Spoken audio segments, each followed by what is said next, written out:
Horror कहानियां थी। प्रेत जिंदगी किस वक्त अपना रुख बदल लेगी ये कोई नहीं जानता। कब फूलों से भरी बगिया उजड़कर खाक हो जाएगी, कब मैदान बंजर रेगिस्तान हो जाएगा और कब खुशियों से भरी जिंदगी मायूस हो जाएगी, ये कोई नहीं जानता। ये कहानी है कनिष्का की, जिसे अंदाजा भी नहीं था कि उसके जीवन का अगला पल उसके लिए क्या लाने वाला था।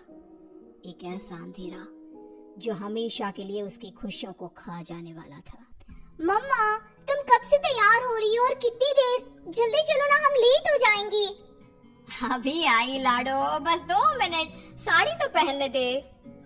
लगता है आप भूल गई है कि आज मेरी कॉन्वोकेशन सेरेमनी है और मैं फर्स्ट आई हूँ। आज के दिन मैं लेट नहीं हो सकती मम्मा। इसीलिए तो समय लग रहा है लाडो। जिसकी बेटी फर्स्ट आई है उसे तैयार भी तो फर्स्ट क्लास होना पड़ेगा ना। कनिष्का बचपन से ही पढ़ाई में बहुत तेज थी। हमेशा फर्स्ट आना, एक्स्ट्रा करिकुलर एक्टिविटीज में पार्टिसिपेट करना और अपने घर वालों का नाम रोशन करना, ये सब उसके लिए आम था। हड़बड़ाते हुए अपनी मम्मी और पापा के साथ कनिष्का अपने कॉन्वोकेशन में चली जाती है। I must say, Mr. and Mrs. Verma, you are very lucky जो आपके घर इतनी होनहार बच्ची पैदा हुई, वरना इस उम्र में तो अक्सर लड़के और लड़कियां भटक जाते हैं। पर कनिष्का दिन रात अपनी पढ़ाई में लगी रही और आज उसने हमारे कॉलेज का नाम पूरे स्टेट में रोशन किया है। स्टेज पर जाकर कनिष्का अपनी डिग्री लेती है। उसके लिए आज का दिन बेहद खुशी का था और वो इस पल को हमेशा के लिए कैद कर लेना चाहती थी। चारों तरफ खुशी का माहौल था। तभी कनिष्का की फ्रेंड्स उसके पास आती हैं। कनिष्का, इस बार तो हमें पार्टी चाहिए। हर बार तू बचकर निकल जाती है। अरे कौन सी मेरी जॉब लग गई है, इतनी भी बड़ी बात नहीं हुई है। अब बस लंदन यूनिवर्सिटी में मेरा एडमिशन हो जाए तब पार्टी पक्की। तुम लोग कनिष्का की बातें तो रहने ही दो, मैं दूंगी पार्टी। आफ्टर ऑल कॉलेज की डिग्री मिल गई है मेरी बच्ची को। She is a graduate now. तो आज रात को मेरे घर पर पार्टी रहेगी, तुम सभी को आना है। रात को सभी पार्टी में आते हैं। सभी बच्चे नाच कूद रहे होते हैं। तभी कनिष्का खिड़की पर जाकर बाहर देखती है, जहां सामने के घर की छत पर बैठी एक औरत उसे लगातार घूरे जा रही थी। ये मिस्टर शाह के घर में ये औरत कौन है? वो तो अकेले रहते हैं। तभी वहां कनिष्का की फ्रेंड आ जाती है।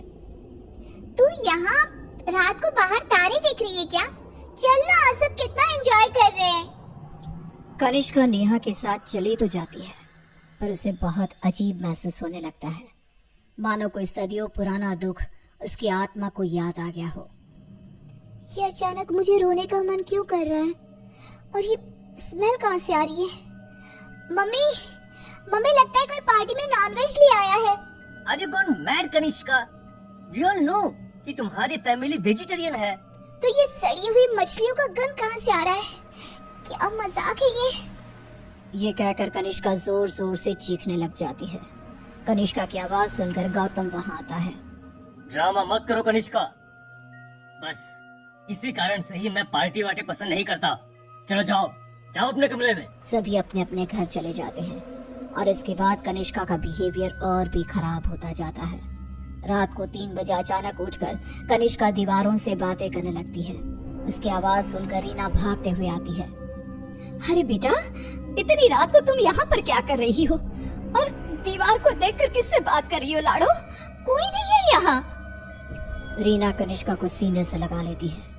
कनिष्का का शरीर बहुत गर्म था। रीना ये देखकर सोच में पड़ जाती है। आज तक मेरी बच्ची ने कभी ऐसा बिहेव नहीं किया, आज क्या हो गया है इसे? शाम तक तो बिल्कुल ठीक थी और अब अचानक इतना तेज बुखार। ये सब क्या हो रहा है? रीना भागकर थर्मोमीटर लाती है और कनिष्का का टेम्परेचर चेक करती है, पर उसका टेम्परेचर बिल्कुल नॉर्मल था। ऐसा कैसे हो सकता है? ये सब क्या हो रहा है? अचानक मेरी बेटी को किसकी नजर लग गई? रीना अपनी बेटी के साथ ही सो जाती है और अगले सुबह डॉक्टर को बुलाती है, पर डॉक्टर के टेस्ट के बाद भी सब कुछ नॉर्मल ही निकलता है। अब ये क्या नया लफड़ा आ गया है? एक और नया खर्चा। ये क्या कह रहे हैं आप? जब तक कनिष्का टॉपर थी तब तक आपकी बेटी थी, और आज बेचारी बच्ची तकलीफ में है तो ये सब कहने लगे आप? रीना और गौतम में बहस हो जाती है। गुस्से में गौतम घर से बाहर निकलता है, जहां उसे पता चलता है कि मिस्टर शाह अब नहीं रहे। वो घर आकर कनिष्का के पास बैठी रीना को इस बात की खबर देते हैं, जिसे सुनते ही अब तक सोई कनिष्का अचानक मुस्कुराने लगती है और भागती हुई अपनी अलमारी खोलती है और सारे सामान को बाहर बिखेर देती है। क्या ढूंढ रही है बेटा, मुझे बता लाडो। इतने में कनिष्का के हाथ कैंची लग जाती है, जिसे लेकर वो अपने सर के सारे बाल काटने लगती है। मिल गया मम्मा, मिल गया। ये क्या किया तूने? अरे क्या हुआ है लाडो तुझे? मुझे पता, तूने कल से कुछ खाया भी नहीं।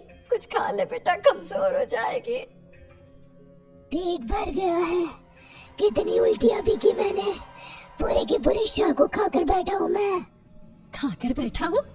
ये सब क्या कह रही है तू? बाथरूम में जाकर देख ले। रीना बाथरूम में जाती है, जहाँ बेसिन में नीले रंग की उल्टी थी, जिसमें मांस के टुकड़े थे, जिसे देखकर रीना को भी उल्टी आने लगती है। वो भागकर वापस कनिष्का के कमरे में आती है। सुनिए जी, हमें जल्द से जल्द कनिष्का को किसी पंडित जी के पास ले जाना होगा। ये कुछ और ही है। आज के जमाने की होकर तुम ये सब क्या कह रही हो? ऐसा कुछ नहीं होता। गौतम अपनी पत्नी की बात को इग्नोर कर देता है। इसी तरह दिन बीतने लगते हैं।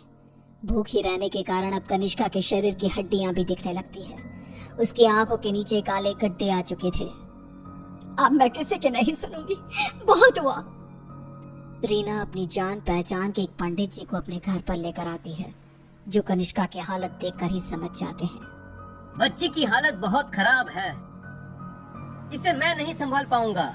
ये मेरे गुरुजी ही कर सकते हैं, जो कुछ ही दिन पहले साधना के लिए हिमालय जा चुके हैं। रीना हर तरफ हाथ पैर मारती है कि कहीं कोई रास्ता दिख जाए। फिर उसे घोस्ट कैचर के बारे में पता चलता है।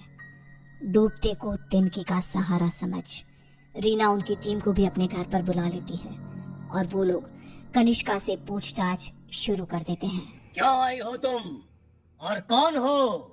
कितों के नाम बताओ। मतलब तुम एक से ज्यादा हो, एक से ज्यादा हो इस लड़की के शरीर में। बताओ बताओ कितने हो?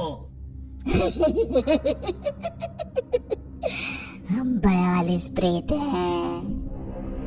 कनिष्का की बात सुन वहां मौजूद सब लोग हैरान रह जाते हैं। उसके शरीर में बसे इन प्रेतों को निकालना अब किसी के बस में नहीं रह गया था। उसी शाम कनिष्का की मृत्यु हो जाती है, जिसका सदमा रीना बर्दाश्त नहीं कर पाती और सब कुछ छोड़ अपनी बेटी के साथ हुए इस हादसे के पीछे की वजह का पता लगाने निकल पड़ती है।